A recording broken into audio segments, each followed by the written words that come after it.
नमस्कार,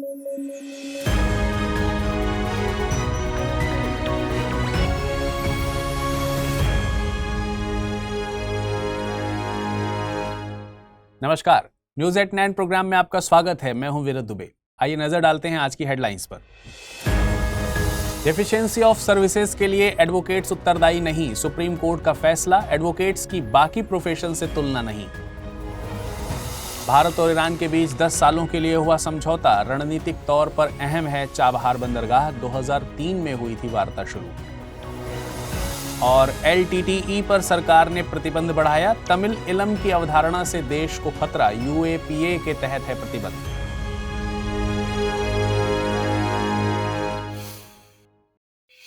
खबरों पर विस्तार से नजर डालेंगे, लेकिन उससे पहले आपको बता दें, इस बुलेटिन को PDF फॉर्मेट में पढ़ना चाहते हैं तो अमृत उपाध्याय 007 इस टेलीग्राम से जुड़कर डाउनलोड कर आसानी से पढ़ सकते हैं। अब आइए नजर डालते हैं खबरों पर विस्तार से। मान लीजिए कि आप X नाम के कोई व्यक्ति हैं और आपने किसी डॉक्टर से इलाज करवाया है। अब इलाज के दौरान आपको महसूस हुआ कि डॉक्टर ने आपके साथ लापरवाही की है या वे सुविधाएं आपको नहीं मिली हैं जो तय फीस में दी जानी चाहिए थी, तो आप कंज्यूमर प्रोटेक्शन एक्ट 2019 यानी उपभोक्ता संरक्षण अधिनियम 2019 के तहत डॉक्टर के खिलाफ याचिका दायर कर सकते हैं। अब एक दूसरा केस देखिए।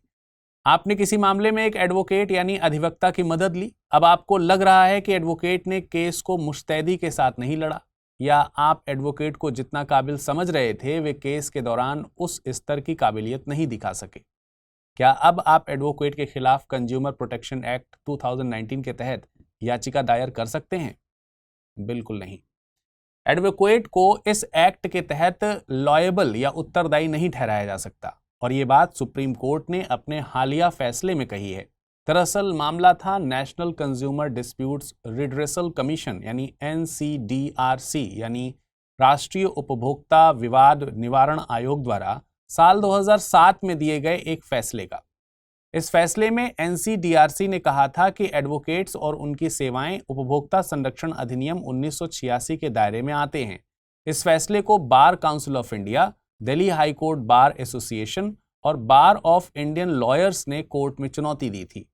यहां एक बात और समझिए कि कोर्ट ने अपने फैसले में उपभोक्ता संरक्षण अधिनियम 1986 का रेफरेंस दिया था, जबकि संसद इस एक्ट के स्थान पर उपभोक्ता संरक्षण अधिनियम 2019 लेकर आई है। वर्तमान में देश में उपभोक्ता संरक्षण के लिए साल 2020 से उपभोक्ता संरक्षण अधिनियम 2019 ही लागू है। कोर्ट द्वारा 1986 के एक्ट का रेफरेंस देने की वजह शायद 2007 के फैसले में दायर की गई याचिका रही होगी। सुप्रीम कोर्ट ने अपने फैसले में कहा है कि उपभोक्ता संरक्षण अधिनियम 1986 के तहत सेवाओं की कमी यानी डेफिशिएंसी ऑफ सर्विसेज के लिए एडवोकेट्स उत्तरदायी नहीं हैं। साथ ही उपभोक्ता अदालतों में इन पर खराब सेवाओं के लिए मुकदमा नहीं चलाया जा सकता है। कोर्ट ने माना है कि कानूनी पेशा विशिष्ट यानी कि अद्वितीय है, इनके काम का नेचर यूनिक है और इसकी तुलना अन्य प्रोफेशन से नहीं की जा सकती।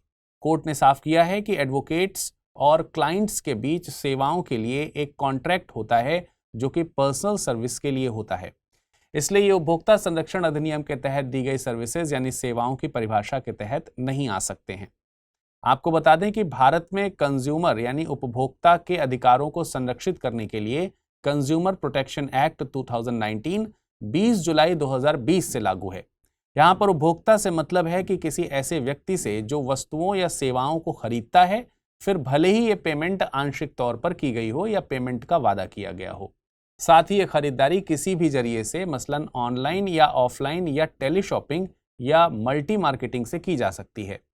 पेमेंट किसी भी माध्यम से मसलन इलेक्ट्रॉनिक या किसी भी अन्य तरीके से किया जा सकता है। इनमें वे उपभोक्ता शामिल नहीं हैं जिन्होंने सेवाओं या वस्तुओं को मुफ्त में खरीदा हो। इसमें वे उपभोक्ता भी शामिल नहीं होंगे जिन्होंने सामान या सेवाओं को रीसेल में खरीदा हो, व्यावसायिक मकसद से लिया हो। इसके अलावा कॉन्ट्रैक्ट ऑफ सर्विसेज वाले उपभोक्ता को भी इसमें शामिल नहीं किया जाता है। एक्ट के तहत उपभोक्ताओं को 6 अधिकार दिए गए हैं। इनमें पहला अधिकार है राइट टू सेफ्टी, मतलब जीवन और संपत्ति को नुकसान पहुंचाने वाले उत्पादों और सेवाओं से सुरक्षा। दूसरा अधिकार है राइट टू बी इन्फॉर्म्ड, इससे मतलब है सेवाओं और उत्पादों के बारे में गुणवत्ता, मात्रा और स्टैंडर्ड के बारे में जानकारी मुहैया कराना। तीसरा अधिकार है राइट टू चूज, मतलब कि वस्तुओं और सेवाओं में वैरायटी की उपलब्धता का अधिकार। चौथा अधिकार है राइट टू हर्ड, यानी कि उपभोक्ताओं के हितों की सुनवाई का अधिकार। पांचवा अधिकार है राइट टू सीक रिड्रेसल, यानी कि समस्याओं के निवारण का अधिकार। वहीं छठवां अधिकार है राइट टू कंज्यूमर अवेयरनेस। एक और बात समझ लीजिए कि अधिकार उपभोक्ताओं को एक एक्ट के जरिए दिए गए हैं, तो इसका मतलब हुआ कि इन अधिकारों को विधिक अधिकारों की कैटेगरी में रखा जाएगा, ना कि मौलिक अधिकारों की। अब चुनावी हलचल के बीच भारत के लिए वैश्विक स्तर पर आ रही है एक अहम खबर। दरअसल भारत और ईरान के बीच चाबहार पोर्ट पर टर्मिनल के संचालन के लिए एक साझेदारी पर हस्ताक्षर हुए हैं। भारत और ईरान के बीच यह समझौता 10 सालों के लिए हुआ है। इस समझौते में भारत की तरफ से इंडिया पोर्ट्स ग्लोबल लिमिटेड और ईरान की तरफ से ports and maritime organisation of Iran ने हिस्सा लिया था। भारत के लिए इस समझौते की अहमियत जानने से पहले एक बार चाबहार पोर्ट की लोकेशन समझिए। चाबहार पोर्ट ईरान के सिस्तान बलूचिस्तान प्रांत में स्थित एक डीप वाटर पोर्ट है। आप स्क्रीन पर मौजूद मैप में देख पा रहे होंगे कि यह ईरान का ऐसा पोर्ट है जो भारत के सबसे नजदीक है। ये ओपन सी में मौजूद है, इसलिए बड़े कार्गो शिप्स के लिए आसान और सुरक्षित रास्ता मुहैया कराता है। चाबहार एकमात्र ईरानी बंदरगाह है जिसकी समुद्र तक सीधी पहुंच है। आप एशिया का मैप देखकर समझ पा रहे होंगे कि अगर भारत को सेंट्रल एशिया के लैंडलॉक्ड देशों के साथ व्यापार करना है तो एक तरीका है कि पाकिस्तान के रास्ते अफगानिस्तान होते हुए, जो कि संभव नहीं है क्योंकि पाकिस्तान भारत के साथ ऐसी कोई कनेक्टिविटी नहीं करेगा जो कि भारत के फायदे में हो। अब दूसरा रास्ता है ईरान के रास्ते अफगानिस्तान के जरिए सेंट्रल एशिया में पहुंचना। चाबहार को इसी विकल्प के चलते चुना गया है। ये पोर्ट मध्य और पश्चिम एशियाई देशों के साथ भारत और ईरान और अफगानिस्तान के व्यापार का अहम मार्ग बन सकता है। चाबहार बंदरगाह का फायदा अफगानिस्तान को भी होगा और इसकी पाकिस्तान पर निर्भरता इससे कम हो जाएगी। इससे अफगानिस्तान की राजनीति पर पाकिस्तान का प्रभाव कम होगा, जिसका रणनीतिक फायदा भारत को मिल सकता है। इसका फायदा ईरान को भी हासिल होगा। अब देखिए, यूएसए सहित पश्चिम के कई देशों ने ईरान पर प्रतिबंध लगा रखे हैं। हाल ही में इजराइल और ईरान के बीच बनी स्थिति ने ईरान को वैश्विक स्तर पर अलग थलग ही किया है। पोर्ट के विकास से ईरान में भी नए व्यापारिक अवसर खुलेंगे। भारत के लिए ये पोर्ट रणनीतिक तौर पर भी खास है। चाबहार बंदरगाह पाकिस्तान के ग्वादर बंदरगाह से सिर्फ 72 किलोमीटर की दूरी पर स्थित है। ग्वादर पाकिस्तान का वह बंदरगाह है जिसे चीन बेल्ट एंड रोड इनिशिएटिव के तहत विकसित कर रहा है। इसके अलावा चाबहार के महत्व को INSTC यानी international north south transport corridor से जोड़कर भी देखा जा रहा है। INSTC रूस, भारत और ईरान की पहल है। ये एक मल्टी मॉडल ट्रांसपोर्टेशन कॉरिडोर है जिसमें हिंद महासागर और पर्शियन गल्फ को ईरान के जरिए कैस्पियन सागर तक और रूस में सेंट पीटर्सबर्ग के जरिए उत्तरी यूरोप तक जोड़ने की प्लानिंग है। चाबहार बंदरगाह असल में 2 अलग बंदरगाहों से मिलकर बना है। इन्हें शाहिद कलंतरी और शाहिद बेहिस्ती कहा जाता है। भारतीय company India ports global Limited Shahid Beheshti बंदरगाह का विकास करेगी। आप जानते हैं, भारत और ईरान के बीच चाबहार पर समझौते की कवायद साल 2003 से चल रही थी। 2003 में भारत के तत्कालीन प्रधानमंत्री अटल बिहारी वाजपेयी और ईरान के तत्कालीन राष्ट्रपति खातिमी के बीच एक रणनीतिक सहयोग के लिए हस्ताक्षर हुए थे। समझौते के अहम प्रोजेक्ट्स में से एक था चाबहार का विकास, लेकिन अंतर्राष्ट्रीय संबंधों में देशों के बीच रिश्ते केवल फेस वैल्यू या किसी एक फैक्टर से डिसाइड नहीं होते हैं। ऐसे ही भारत और ईरान के रिश्तों को प्रभावित कर रहा था यूएसए। उस वक्त यूएसए में राष्ट्रपति थे जॉर्ज डब्ल्यू बुश। यूएसए ने ईरान को एक्सिस ऑफ एविल घोषित किया था और इस एक्सिस ऑफ एविल में ईरान के साथ इराक और उत्तर कोरिया भी शामिल थे। इस तरह भारत के यूएसए के साथ गहराते रिश्तों के चलते ईरान और भारत के बीच की रणनीतिक साझेदारी ठंडे बस्ते में चली गई थी। फिर 2015 में ईरान परमाणु समझौते से इस प्रोजेक्ट में तेजी आई, लेकिन 2018 में यूएसए ईरान परमाणु समझौते से बाहर हो गया। एक बार फिर चाबहार को लेकर संशय की स्थिति बनी थी, लेकिन भारत ने यूएसए से चाबहार को लेकर वेवर यानी रियायत ले ली थी। इस तरह वर्तमान समझौता तकरीबन 21 सालों तक चली वार्ताओं का नतीजा है।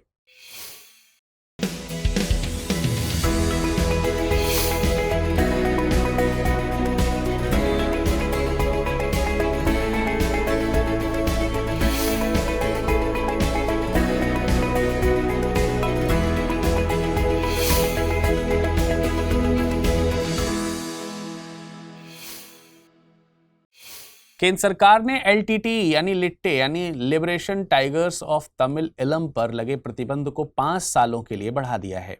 इसकी वजह है कि लिट्टे जनता में अलगाववाद को बढ़ावा देने का काम करता है। साथ ही भारत में विशेष तौर पर तमिलनाडु में इसका बेस बढ़ता जा रहा है। गृह मंत्रालय ने यह प्रतिबंध अनलॉफुल एक्टिविटीज प्रिवेंशन एक्ट 1967 की धारा 3 के सबसेक्शन 1 और 3 के तहत लगाया है। मंत्रालय द्वारा जारी अधिसूचना के मुताबिक लिट्टे अभी भी ऐसी गतिविधियों में लिप्त है जो देश की अखंडता और सुरक्षा के लिए खतरा हैं। अधिसूचना के मुताबिक 2009 में श्रीलंका में अपनी हार के बाद भी लिट्टे ने इलम की अवधारणा को नहीं छोड़ा है। लिट्टे प्रचार गतिविधियों तथा धन उगाही के माध्यम से गुप्त रूप से इलम के लिए काम कर रहा है। इलम से मतलब है तमिलों के लिए एक अलग देश। आपको बता दें कि श्रीलंका को ब्रिटिशर्स से साल 1948 में आज़ादी मिली थी। इसके बाद से ही श्रीलंका में बसे तमिलों के बीच हाशिए पर और राजनीतिक तौर पर वंचित होने की भावना घर कर गई है। ये फीलिंग और भी गहराई जब श्रीलंका की आधिकारिक भाषा सिंघली को घोषित कर दिया गया। इसके बाद कुछ दंगों में तमिलों को टारगेट किया गया। तमिलों ने दावा किया कि ये दंगे सिंघली अधिकारियों द्वारा समर्थित थे। इस वंचना ने तमिलों में एक अलग स्वतंत्र राज्य बनाने की भावना को जन्म दिया। सिंघली भाषा बोलने वाला समुदाय श्रीलंका में बहुसंख्यक आबादी है। तमिलों के अधिकारों की आवाज बनकर इसी दौरान एक समूह खड़ा हुआ जिसने अपना नाम the liberation tigers of Tamil इलम यानी लिट्टे दिया। इस समूह ने तमिलों के लिए एक अलग राज्य बनाने की मांग की जिसे तमिल इलम कहा गया। 2009 में श्रीलंका की सेना ने लिट्टे को खत्म करने की घोषणा की थी, लेकिन दावा है कि गुपचुप तौर पर इसकी गतिविधियां जारी हैं। अब देखिए, भारत में तमिल भाषी विशेष तौर पर तमिलनाडु में निवास करते हैं। जब लिट्टे तमिलों के लिए अलग राज्य की बात करता है तो भारत भी इस हित में प्रभावित होता है। इसलिए भारत में लिट्टे अनलॉफुल एक्टिविटीज प्रिवेंशन एक्ट 1967 के तहत प्रतिबंधित है। मार्च 2024 में खबर आई थी कि डॉक्टर्स ने ह्यूमन में पहला पिग किडनी ट्रांसप्लांट किया था। यह ट्रांसप्लांट रिचर्ड स्लेमैन नाम के एक व्यक्ति में किया गया था। अब खबर आ रही है कि रिचर्ड स्लेमैन का निधन हो गया है। हालांकि डॉक्टर्स ने निधन की वजह ट्रांसप्लांट को मानने से इनकार किया है। इस प्रोसेस में डॉक्टर्स ने एक इंसान में पिग किडनी यानी सुअर की किडनी आरोपित की थी। इस प्रोसेस को साइंस में जेनो ट्रांसप्लांटेशन कहा जाता है। जेनो ट्रांसप्लांटेशन से मतलब है एक ऐसी प्रक्रिया जिसमें किसी इंसानी शरीर में नॉन ह्यूमन एनिमल सोर्स से ट्रांसप्लांट, इम्प्लांट या इन्फ्यूजन किया जाता है। ये ट्रांसप्लांट किसी लाइव सेल, टिश्यूज या ऑर्गन का हो सकता है। इनमें एनिमल सेल या उनके ऑर्गन्स का यूज इंसानों को ठीक करने के लिए किया जाता है। इस प्रोसेस के तहत इंसानों में हार्ट ट्रांसप्लांटेशन की कोशिश सबसे पहले 1980 के दौरान की गई थी। अब एक सवाल उठ सकता है कि इंसानों में इंसानों के ऑर्गन्स का ट्रांसप्लांट क्यों नहीं किया जा रहा? एनिमल्स से ऑर्गन की जरूरत ही क्यों पड़ रही है? तो देखिए, इंसानों में ट्रांसप्लांट वाले मरीजों की संख्या बहुत ज्यादा है, जबकि डोनर्स की संख्या बहुत कम है। इसलिए डॉक्टर्स एनिमल्स के विकल्प को चुन रहे हैं। अब दूसरा सवाल यह हो सकता है कि एनिमल्स में भी पिग को ही जेनो ट्रांसप्लांटेशन के लिए क्यों चुना जा रहा है? दरअसल पिग्स की एनाटॉमी और फिजियोलॉजिकल पैरामीटर्स इंसानी शरीर से मिलते जुलते हैं। साथ ही पिग्स की ब्रीडिंग की लागत भी कम है। आपको बता दें कि जेनो ट्रांसप्लांटेशन में भी कई तरह की चुनौतियां हैं। मसलन कई बार ह्यूमन बॉडी ऑर्गन को रिजेक्ट कर देती हैं। साथ ही क्रॉस स्पीशीज इन्फेक्शन का भी डर रहता है। अब ये वक्त हो चला है आज के बुलेटिन में रैपिड न्यूज को देखने का। United Nations drug and crime office द्वारा विश्व वन्यजीव अपराध रिपोर्ट जारी की गई है। यह रिपोर्ट 2015 से 2021 के बीच पशु और वनस्पति के अवैध व्यापार पर आधारित है। इस दौरान गैंडे और देवदार वृक्ष वैश्विक अवैध वन्यजीव व्यापार से सबसे अधिक प्रभावित पशु और वनस्पति प्रजातियां रहीं। इस अवैध व्यापार में 29% गैंडे के सींग का और इसके बाद पैंगोलिन के शल्क और हाथी के दांत का स्थान आता है। वहीं वनस्पति में देवदार के बाद रोजवुड दूसरे स्थान पर आता है। रिपोर्ट में कहा गया है कि अंतर्राष्ट्रीय और राष्ट्रीय स्तर पर ठोस कार्रवाई के बावजूद वन्य जीवों की तस्करी दुनिया भर में जारी है।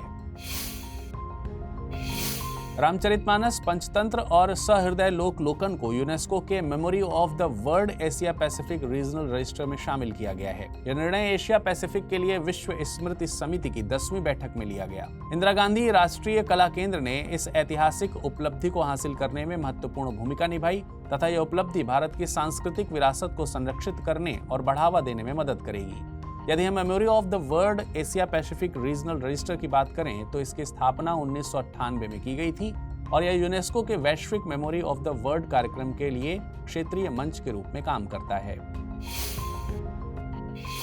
दक्षिण राजस्थान से रेशमी कपास के पेड़ लुप्त हो रहे हैं, जिससे क्षेत्र के वनों और लोगों पर प्रतिकूल प्रभाव पड़ रहा है। इसे स्थानीय रूप में सेमल वृक्ष के नाम से जाना जाता है तथा राजस्थान में ग्रासिया जनजाति के सदस्यों का मानना है कि वे सेमल वृक्ष के वंशज हैं। यह एक ऊंचा पर्णपाती वृक्ष है जिसका आधार मजबूत होता है और इसका पूरा तना कांटों से ढका रहता है। यह मुख्य रूप से नम पर्णपाती और अर्ध सदाबहार जंगलों में पाया जाता है। यह एक अग्निरोधी वृक्ष है। यह अपने शीतलक गुणों के लिए भी जाना जाता है। यह भारत के कई राज्यों में पाया जाता है। भारतीय स्टेट बैंक ने घोषणा की है कि वह इंडिया इंटरनेशनल बुलियन एक्सचेंज का पहला ट्रेडिंग कम क्लियरिंग सदस्य बन गया है। इंडिया इंटरनेशनल बुलियन एक्सचेंज की बात करें तो यह भारत का पहला अंतर्राष्ट्रीय बुलियन एक्सचेंज है। यह गिफ्ट सिटी गांधीनगर गुजरात में स्थित है। यह विश्व में अपनी तरह का तीसरा एक्सचेंज है। इसे अंतर्राष्ट्रीय वित्तीय सेवा केंद्र प्राधिकरण द्वारा विनियमित किया जाता है। यह वित्तीय उत्पादों, वित्तीय सेवाओं और वित्तीय संस्थानों के विकास और विनियमन के लिए एकीकृत प्राधिकरण है। अमेरिकी अंतरिक्ष agency national aeronautics and space administration यानी नासा ने चंद्रमा पर पहले रेलवे सिस्टम के निर्माण की अपनी महत्वाकांक्षी योजना का अनावरण किया है। नासा ने घोषणा की है कि वह चंद्रमा पर रोबोट ट्रेन बनाने की योजना बना रहा है। इसमें बिना ऊर्जा वाले चुंबकीय रोबोट का उपयोग किया जाएगा। इस योजना को flexible levitation on a track यानी फ्लोट नाम दिया गया है। यह चंद्रमा पर विश्वसनीय, स्वायत्त और कुशल परिवहन प्रदान करेगी। पुरातत्वविदों ने साहुल के नाम से जाने जाने वाले एक खोए हुए भूभाग के साक्ष्य को खोजा है, जिसने लगभग 70,000 साल पहले एशिया से ऑस्ट्रेलिया तक मानव प्रवास को आसान बनाया था। यह भूभाग वर्तमान ऑस्ट्रेलिया को उत्तर में पापुआ न्यू गिनी और दक्षिण में तस्मानिया से जोड़ता था। साहुल को एक सुपर कॉन्टिनेंट कहा जा सकता है। यह संभवतः हिमयुग के दौरान अस्तित्व में था। इस भूभाग के संबंध में ऑस्ट्रेलियाई मिथकों में उल्लेख मिलता है। संयुक्त राष्ट्र महासभा की 80वीं पूर्ण बैठक के दौरान एक प्रस्ताव पारित किया गया। यह प्रस्ताव 25 मई को विश्व फुटबॉल दिवस के रूप में घोषित करने के लिए था। इस प्रस्ताव को 193 सदस्यीय महासभा द्वारा सर्वसम्मति से पारित किया गया है। प्रस्ताव के अनुसार यह दिन पहले अंतर्राष्ट्रीय फुटबॉल टूर्नामेंट की 100वीं वर्षगांठ का प्रतीक है, जो 25 मई 1924 को पेरिस में ओलंपिक खेलों के दौरान आयोजित हुआ था। फुटबॉल दिवस घोषित करने के पीछे उद्देश्य देशों को फुटबॉल, अन्य खेलों और शारीरिक गतिविधियों को बढ़ावा देना है तथा इस तरह की नीतियों और कार्यक्रमों को अपनाने के लिए प्रोत्साहित करना है। आभा खटुआ ने नेशनल फेडरेशन कप एथलेटिक्स प्रतिस्पर्धा में महिलाओं की शॉटपुट स्पर्धा में गोल्ड मेडल जीतकर राष्ट्रीय कीर्तिमान स्थापित किया है। उन्होंने 18.41 मीटर की दूरी तक गोला फेंक राष्ट्रीय रिकॉर्ड बनाया। इससे पहले आभा का मनप्रीत कौर के साथ 18.06 मीटर का संयुक्त रिकॉर्ड था। हालांकि इसके बावजूद वे ओलंपिक में क्वालिफाई नहीं कर पाईं। उनका यह प्रयास ओलंपिक में क्वालिफाई करने के लिए 18.8 मीटर की दूरी से थोड़ा कम था। अब आइए नजर डालते हैं आज के बुलेटिन पर आधारित प्रश्नों पर। पहला प्रश्न है, चाबहार पोर्ट स्थित है भारत, ईरान, इराक या फिर पाकिस्तान? अगला प्रश्न है, जेनो ट्रांसप्लांटेशन के संबंध में निम्नलिखित कथनों पर विचार कीजिए। इसमें इंसानों को ठीक करने के लिए एनिमल्स का इस्तेमाल किया जाता है। जेनो ट्रांसप्लांटेशन एक पूरी तरह से सुरक्षित प्रक्रिया है। उपरोक्त में से कौन सा या कौन से कथन सही हैं या हैं? केवल एक, केवल दो, एक और दो दोनों, ना तो एक ना ही दो।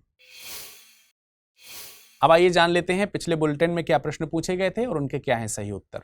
पहला प्रश्न था, राष्ट्रीय प्रौद्योगिकी दिवस कब मनाया जाता है? 11 मई, 28 फरवरी, 23 अगस्त, 2 दिसंबर। इसका सही जवाब है विकल्प ए यानी 11 मई। अगला प्रश्न पूछा गया था, वित्तीय वर्ष 2023-24 में भारत का सबसे बड़ा व्यापारिक साझेदार कौन सा देश है? चीन, यूएसए, यूएई या फिर रूस? इसका सही जवाब है विकल्प ए यानी चाइना। आज के बुलेटिन में फिलहाल इतना ही। मुलाकात करेंगे कल कुछ नई खबरों के साथ। तब तक अपना ख्याल रखिएगा। धन्यवाद।